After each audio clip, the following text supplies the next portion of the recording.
I think the touched on CIB existing. This work really complements the indicators that CIB uses. A lot of them are subjective, so mental health, self-rated health. They're not primarily spatial, and that's the space that we're moving into now. So it works really nicely, I think, hand in hand. We've actually discussing the whole CIB and Aura and how they can marry up better. So that has come up, but I think they're complementary. Can I ask a question, Chris? I get the Aura and access to data. When you're creating indexes, it's really important to understand where that came from, the limitations to that data, so that you're not potentially getting researchers slicing and dicing and performing analysis that might not be true to the actual raw data they're using. So are there flags?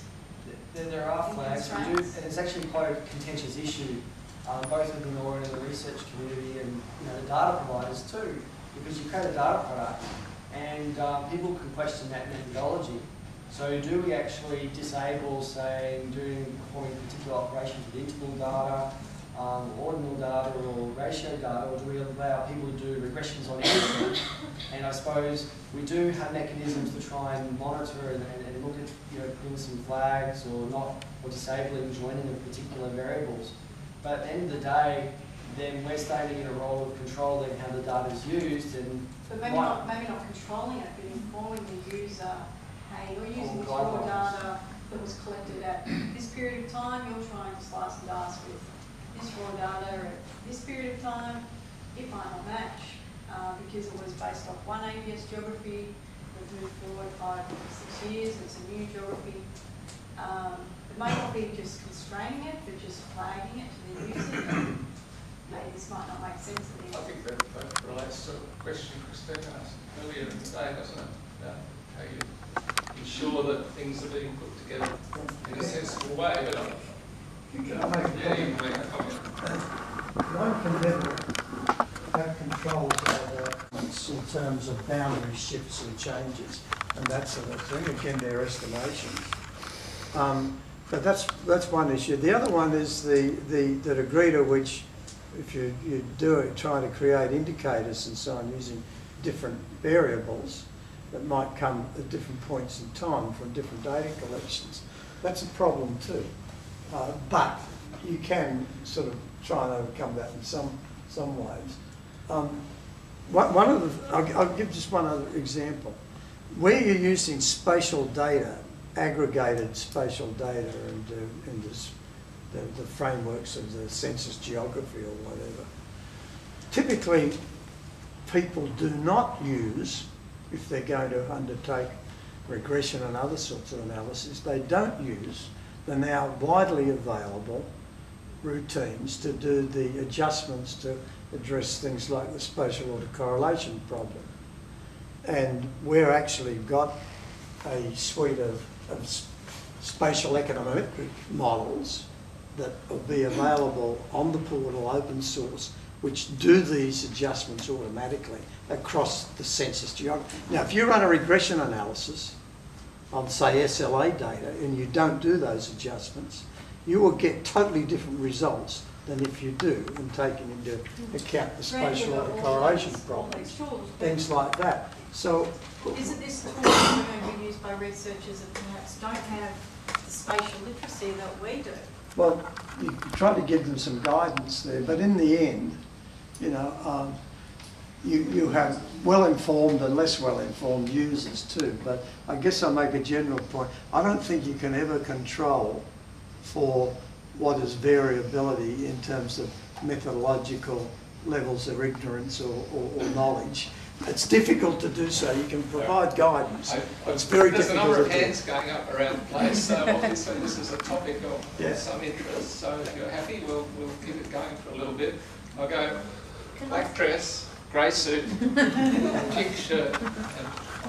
Thank you. Can I suggest that there are two elements maybe to that debate? So statistical capability, obviously knowing when to use particular types of data, but the other one is about having the associated metadata available so that you can actually make quality-informed decisions on a particular data set and its fitness for purpose. I suspect that maybe the point that Mohsen and Graysuit was going to. Well, I see perhaps two aspects to it. One is making the data available and providing the right metadata to support for the use. But the other aspect is also the user requirement. So, in particular, in our case, working on the housing affordability, there are really different views on how you can measure affordability and how you can do analysis. And you can come from different backgrounds, economic backgrounds, urban planning background. So there are different, perhaps, user requirements for each sort of analysis. So it's not only the data preparation and providing the metadata, and this is also important to get the user's requirement exactly and precisely in developing any tool. Yeah. I also saw Stephanie's hand at one point. Yeah. No, I'll go to Christine first. Oh, well, sorry, I was thinking through what's the difference between Oren and CID, and thinking through the spatial issue. And for a lot of what we get as spatial, it is an output mechanism for knowledge. It is not an understanding of the relationship of spatial dynamic and human dynamic. And I think what Oren offers is the potential to get a better understanding of just how much the spatial dynamic contributes to the ultimate behaviours. So even in something like walkability, I think we're probably still measuring the spatial potential rather than the spatial uptake, the human uptake. But I think Oren, with its collaborative sharing approach, will enable us to tease that out better. And I think if researchers can understand what we're really talking about in spatial, then it might help avoid pitfalls along the way. Very nice point, thank you. Can I suggest that one of the best ways of actually avoiding some of these difficulties is to put it in the public domain? Yeah. The more that your stuff is not hidden, I'm coming from somebody who's outside the research community, but obviously sees the value in this. Again, if we've got access to that, we can sometimes challenge and sort of see, you've actually used that, we didn't collect it in that data, because quite a lot of the data is going to come out of sort of things like local government. We can actually sort of, we're very good at criticising. And if things are in the public domain, we'll tell you. And that, I think that's probably one of your best protections. Yeah. Don't hide stuff. If we don't have to hide it, don't lock it up. Yep. Right. Well, we seem to be moving into a stage of greater freedom of access to data, thanks to some state-level decisions. In any case, yeah. Just while we're talking about this idea of data, something that you brought up in your talk was this idea of privileging data as a research agenda, data collection as a research agenda. And then in the same breath, you turned around and said, and we have funding until the end of the year, and then we're going to disappear. And I sort of thought to myself, yeah, that sounds about right. And I was reflecting also that I'm an owner of a considerable database, which my colleagues who are international are wondering what we should do with. And one of the things we were talking about was the possibility of putting in place grants to mine data. And one of the things that every senior researcher in that environment, which was the European environment, said to us was, you cannot get funding to mine data. Now, it seems to me that if you want to have mines of data that are supported long term, we need to do something about privileging research or finding a way to fund research which uses the data, because otherwise there's no point in having these reserves of data. So if you have a situation where you can't get funding to do research on data that already exists, then there's no point in having reserves of data. That's not true. You can get funding for secondary data analysis. I know lots of ARC grants. Well, I think Australia might be different in that respect then, because I don't know about that. That's certainly the feedback There's we a lot got of in the European metadata Union. analysis that's based on, on published work and so on. I know in Europe, grants in the regional science areas where people have got funding to do metadata analysis. Okay. Probably doesn't not that critical this afternoon, Austin. Comment on the point that was made, a question about the difference between CIV, as in Community Indicators Victoria, and Oren. And I might be wrong here, but it does occur, it comes to a point that I think, Bob, you mentioned. Having data sets that are, in a sense, siloed, they're data that's collected by an organisation for a specific purpose. Opening that data up to other organisations to use to potentially apply to other purposes, I understood was one of the key drivers behind Oren. And in a sense, it gives you the ability to view things differently. And that's one of the critical things, I think, one of the best or the value adds that we're looking for. Yep.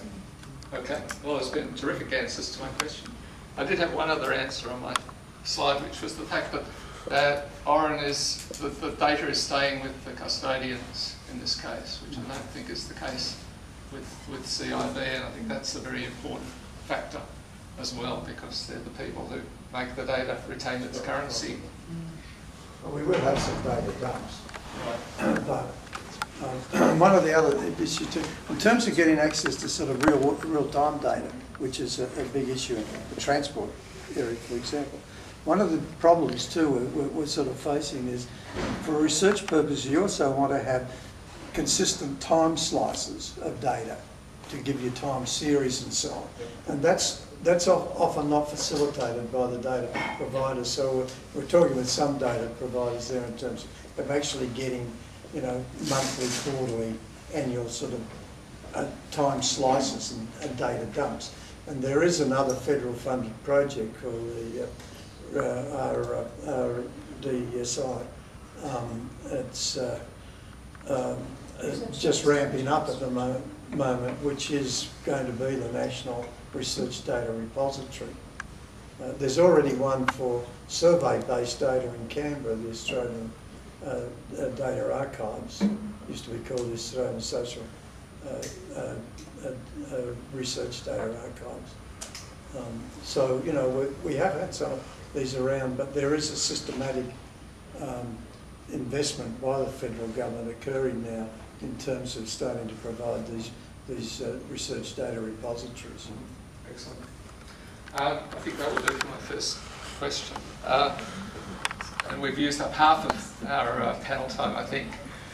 So I'm going to try and deal with the second question quickly, because I think it's easy to answer. The second question basically was, you know, we're only scratching the surface of the range of indicators that people are using to define well-being and livability. Is it important that we're only just touching on those? And I think the answer is almost certainly no. It's not important that we're only just touching on them, because these are demonstrators and there are going to be many more to follow. So unless anybody has a burning need to answer that, add further to that question, I'd just like to go to this one of exploring these linkages and what additional things can we do. I mean, we mentioned data in silos. Are we in a situation of having applications in silos, or can we take outputs from one as inputs to another, or can they be brought together? Can those outputs be brought together in some more effective ways, and so forth? So maybe we get a comment from each of the projects, first of all, on what they see as their potential linkages with others. Could I start with you, John? Yeah, thanks. Well, there's an obvious linkage between the walkability study and our concern with access. But it does, to me, highlight the issue for us that access is a much more complex thing than physical access. We're very interested in exploring something about the relational sort of quality of how people access services. So, and some of even of the interpersonal sort of qualities or measures, but how you measure that, that's obviously much more difficult. But there's an obvious synergy there. So if we could link with the Walkability Project and incorporate their tool to contribute to our maps around access, that would be a fantastic sort of link. I guess the links with the housing and employment studies are a bit more problematic. I should say I'm a qualitative researcher, so I came to this study very, very sort of naively. We're using CIFA as our measure of social disadvantage, and it includes lots of measures of from census data around housing, income, and education, and so forth. So, but it might, the portal and the tool might offer the opportunity to incorporate employment, so not to use CIFA, but to use more disentangled, disaggregated sort of measures of and interrogate specific measures of social disadvantage. So housing, what's the issue of housing specifically, or employment? So I can see links there, and yeah, so those are sort of main things. Thank you. I like the point about disentanglement. You know, often people have these indices, and they've been created for a particular purpose, and people adopt them for other purposes. Who was next? It was employment, I think. Yes, Sophie or Jenny, if you want to jump in. Well, I mean, I think, I don't know, I can hear various conversations in my head that we've been having about scope creep going on in this conversation, but if I put that aside for a moment, I can see, certainly within some sets of thinking about job accessibility or employment clusters, the question of walkability becomes interesting under certain scenarios. So if your notion of these economic agglomerations, that they happen when people serendipitously meet on the street, for example, then having a street network which facilitates this street activity, it may well be something that you would be interested in creating a crossover or an understanding within the cluster that you've identified whether or not that exists. So that's one sort of area, and I think there's it seems to me that there will be, so long as the individual cluster can be kind of outputted in some sort of shapefile, you would then be able to apply the walkability model to that area. So that's something that's relatively easy to enable, I think. Well, could I just turn it around? You're talking about how the other things might feed into what you're doing. I was also... Can you also maybe say something about how you think that the tools that you're developing could be applicable in some of these other areas? Well, I think, for example, one of the things, I mean, our tool allows you to look at job accessibility on a variety of scales, and with the right, and you can put in different data sets. So with the right data, you would be able to look at things like disability, jobs that disabled people perhaps have, or people with whether or not special access needs people have access to jobs in particular regions, and how far they're having to go to get those jobs, which might add to the health study of whether or not engagement by people with these kinds of complex diseases in the community in an economic sense is enabled, would be another sort of relationship that people do. Some other things we've talked about regarding some of the other demonstrators, aside from the way that the walkability work would feed in and vice versa, the health work, have been related to integrating our clusters, our economic clusters, into the analysis of land availability and land administration. So you can imagine that proximity to an economic cluster would be yet another thing that is a determinant of land value or land suitability for development. And particularly different kinds of industry clusters may be suitable for one kind of development or another. So that's something we've discussed, and also just in terms of inside of the project Mohsen is leading, we've got kind of two areas inside of there. One is the work on land administration, and then kind of a corollary to that is a whole lot of econometric modeling and forecasting on housing affordability. And so we are expecting to use the outputs of sort of part one of that demonstrator, which looks at some indicators for land availability in a model of housing affordability. So we've already been able to integrate some of the work. Even though it's within a demonstrator, it's kind of distinct pieces. Okay. I do need to keep moving, but a quick one. Yeah, I just want to ask the employment group, the kind of outputs that are coming up, whether it's going to be very useful in terms of determining the activity centers, which will be an input for the housing affordability analysis as well. Yeah. So the question is? The question is, what kind of outputs will come up from your demonstrator in the way that will possibly be useful in determining the activity centers? Well, if you assume that an activity centre is a centre of economic activity, yeah, then it will provide you with an indication, a spatial indication of where those clusters are, and the volume of them, the numbers of people coming into them. That can also be married with VicRoads data. I mean, once you have that location, you can then start looking at VicRoads data on, for example, patterns of road use is one of the things we talked about, to start to see, are you getting only patterns of road use, peaks? If you look at your transport peaks, if your transport peaks are only in the morning and the evening in the peak hour periods, then that activity centre is largely just an economic activity centre and not an activity centre per se.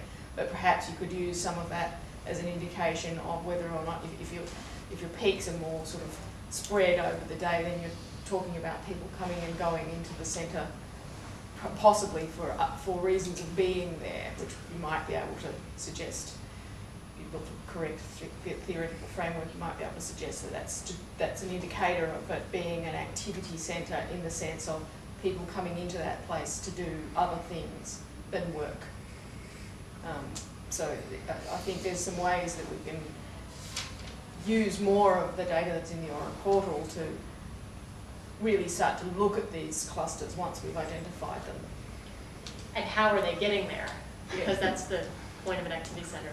Yes. Like, that it's an accessible place. So, and what are they doing whether or once not they that's get actually there? working. Okay, we've got a lot of interest here, so we'll keep this going. I was only going to comment that the land use mix itself, which is being used, should also reflect some of that. Yes. Yeah. And when you get VicClue and you know the after-hours results, and you know the after-hours operations, you've got it all. You don't need VicRoads data. I'll take that as a comment.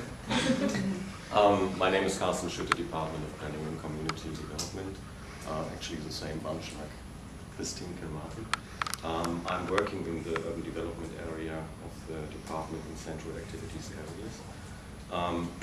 I think it's important to acknowledge those transport-related issues, as you just mentioned, to eventually include also VicRoad data.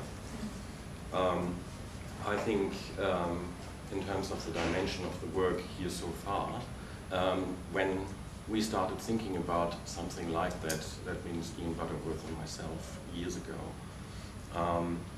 we were actually thinking it is not just the livability and health and well-being aspect. It is how those components are influencing urban development. And I think the demonstrators are actually reflecting that pretty good. If we are adding the fifth one in terms of the city of Melbourne, I think it has a good chance to lead a little bit the way, how you can have a more holistic, integrated approach to those things. Because they're normally shown quite, separate from each other. And I think that was the main thing we want to achieve. It's not just to find another livability mechanism, and in Germany, where I'm coming from, we are saying you are not trusting any statistics you have not manipulated yourself. I think it's important that those five demonstrators are working in a way that they can be influential to each other. And I think the housing affordability one with the employment one is an exceptional example where it can happen. But I think that's just one observation. You would have to revisit the way how you're collecting the data in the growth areas. You would have to make a second tool which is separating what's happening in the inbuilt areas from the outside areas, especially with the affordability aspect you were looking at. Thank you. Austin. Austin. Just a comment, I think, on the point that David made about, I think you could call the joy of the journey. You talked about the pleasure of walking and the pleasure of the trip. And it's interesting that I think your point was that a lot of the data is about origin destination, not about the journey itself. And when you consider that, I was thinking, I've recently started walking to work 1 day a week, and the level of change in frustration from a driving trip to even catching a train, I don't know if the data's there at the moment, but correlating the state of mind of the individual and the level of frustration that changes as you go from one mode to the other, I think would be very interesting. And all of a sudden, you get a different view about driving into work, that maybe it's not all it's cracked up to be, and the main frustration is that you want to be able to get in quicker and not be held up by anyone, which isn't going to happen. So maybe there's that trade-off about other modes being more enjoyable and enjoying the work, enjoying the trip itself. One of the things that we want to do in collecting now is we're very conscious that once it's not about getting to the railway station or getting to there, then in fact actually you've got to understand what's along the journey. And it's not what's on the footpath, it's the view that might be there or the other things. It's about the space that sort of occupies about that. And we have absolutely none of that data at the moment that's coming into you. Can I make a suggestion? They've got a cycling an app. You know, download an app, put it on your phone. You're interested in walking in your neighbourhood, there it is. Contribute to it. Yeah. Tap into social media. And that's what we're looking at, the social media side of things. Can I just come back to your original question on about integration of all of these? Some of the work that we're looking at in local government is that the real disadvantage we've been able to integrate is the way that we've structured historically and architectured our data. Far too often we've worked in single documents or in blobs of data, and we cannot release the data because in fact you've actually got my name associated with an address, for example, and therefore the whole of that data is now confidential. Well, there's nothing confidential about my address. You can get it from anywhere you want. The only thing is when you associate me as an individual with that address. We've actually got to start getting much better data architectures, and one of the things again that I would actually like to see coming as an end user out of the research there is some really solid, relatively easy to use rather than sort of very complex sort of schemas that actually start getting this data architecture right. Because if we can start collecting it for you, it gives you much more opportunity to cross-link, but also to cross-link not only within your own private communities here. I recognise that a lot of it is all under confidentiality and CAT, but the real value, I believe, is when we can actually start releasing this into much more of the commons. And we'll only do that when the architectures are right. Thank you, Dave. I actually wanted to come back to you after we finished the other things with a non-researcher's perspective, but you've already started to give us that. Could I go to Hannah or Marcus just to mention something? Everybody's already says how wonderful walkability is in terms of feeding into their project, so I'm not sure what you have to add. I've always got something to add. What I think would be really useful is that whole notion of housing affordability.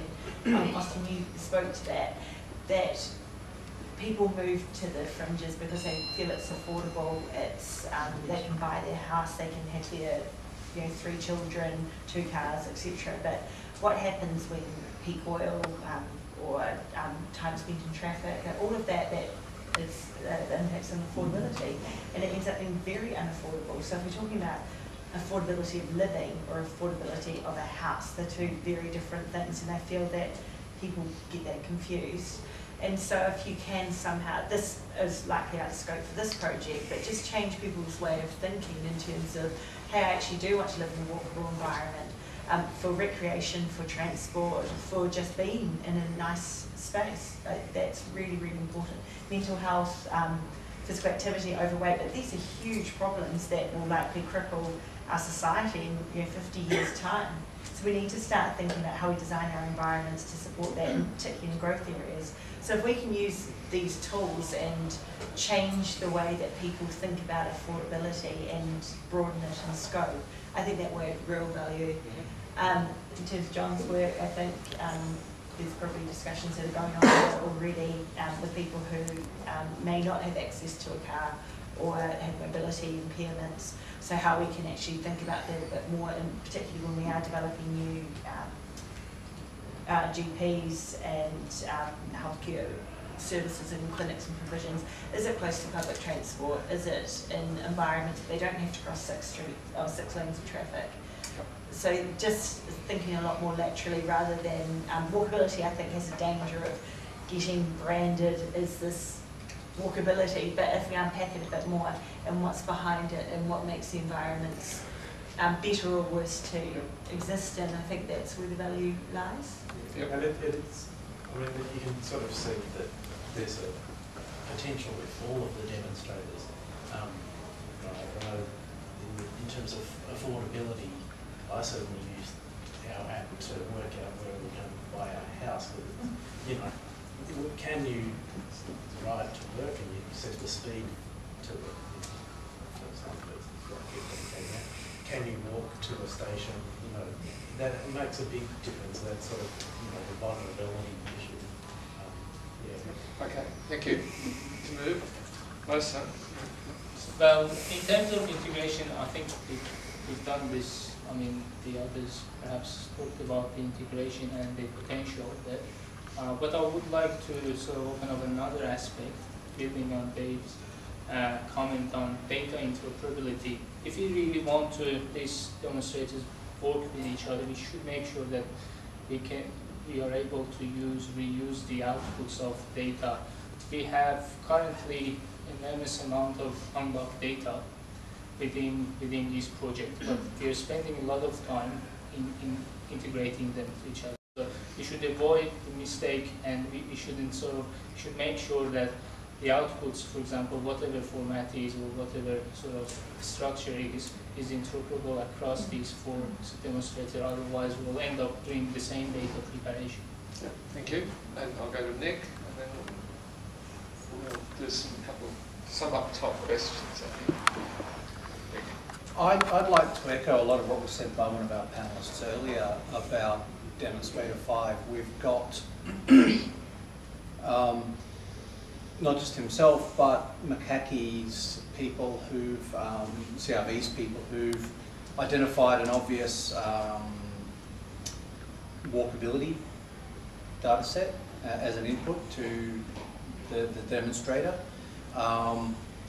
Your mention of employment data was interesting as well, because we've given some thought to that, but only just thought. Yeah, so there's that. Some of the discussion earlier of data sets not quite matching up in time or spatially, that's a real threat, and will definitely have to be dealt with. Okay. I think we're getting close to time, aren't we? Do I have time to just get a response from non-researchers in the audience? We've had one from you, I forgot your name, sorry. And David as well. What messages have the non-researchers out there got from this afternoon? You want to? Yeah. Larry Fernando from Bureau of Statistics. I think the point about having common classifications is very critical. Point line in space, you've got to work out how you're going to record the points, what lines you need, and how you define the spaces. Using that, we're having a spatial, but you also need to start thinking about how you're going to count your people, or the attributes of your people, or the things that you're going to be using as well. So I think it's fairly important to think about the classifications and the use downstream as well. All right. Any other non-researcher who wants to comment, or have we only got the researchers left? Well, finally, yeah. I think as a non-researcher, one thing I would really love to see if we could come to a point where employment, if you are creating, for example, a Werribee employment precinct, what would be the outcome in terms of our community outcomes, but also affordability for the area west of the Westgate Bridge? I mean, this is those questions, and they are relying on the underlying research this group is undertaking at the moment. David was rightly saying it's all about evidence. And I think the government of today has exactly this problem in making decisions about future investment in community infrastructure. So if people like local government associations, within local government associations, but also from an urban development point of view, as a state developer, have not this evidence in the back, we will get nowhere. And I think this also future projection based and to give us some evidence about the now, but getting also some information and about consequences for the future would be an ideal outcome. Right. Do I have to stop? Well, we've got 1 or 2. 1 or 2 minutes? All right, I'll take a comment from Claire. So Claire Bresnan from the Department of Health. So the risks around chopping chain of data. One, just to follow up from Dr. Johns about the softer side of the statistics and how they're captured and used. I think health is one where, you know, you go to your GP because you like your GP perhaps. You walk this area because you like walking this area, and I think capturing that softer, non-quantifiable data will be interesting, and I look forward to seeing how it's going. And then systematic long-term data challenge. collections That could keep researchers going for many years. One final question for either Bob or Chris. What's the take-home message for Oren this afternoon? Well, I think one of them is that what we're seeing here is that particular types of research draw on a wide range of data, and there are some sets of commonalities across them.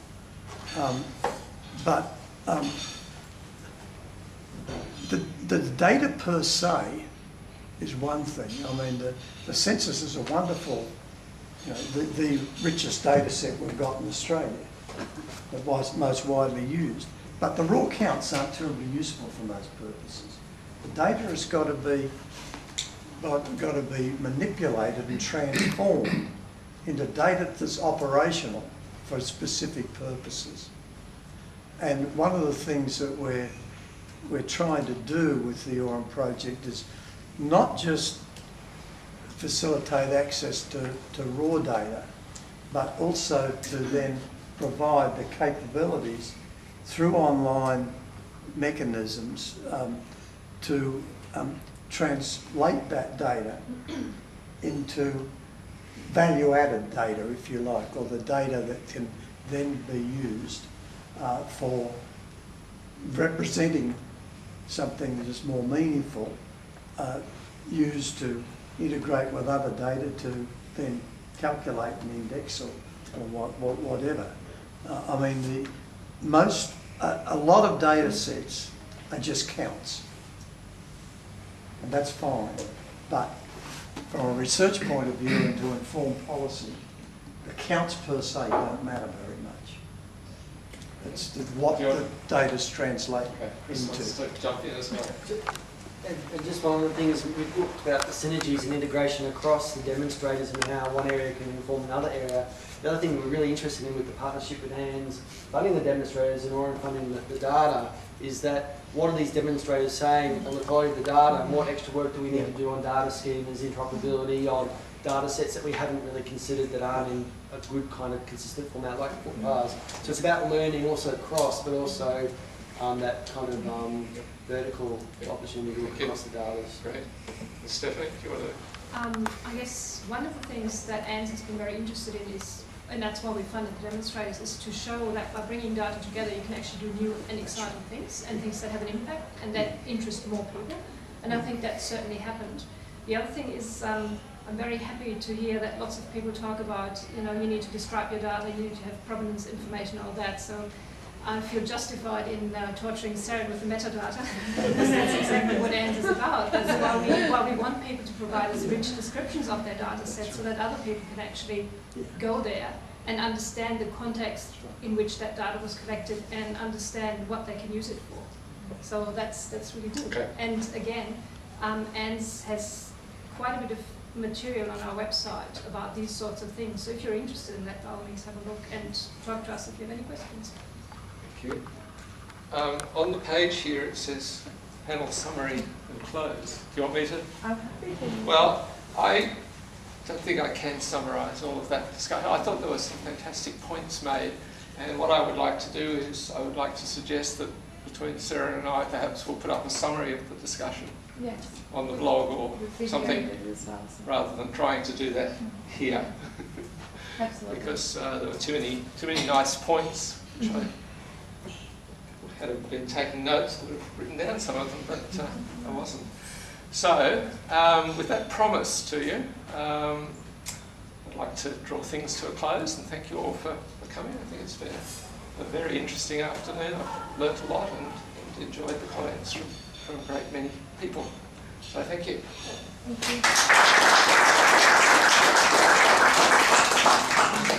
Yes, I'd just like to thank all our presenters and the wonderful job everyone did at keeping to time. We had a planning meeting, we said, can it be done? We armed and armed. We said it's too challenging, but we did it. So thank you.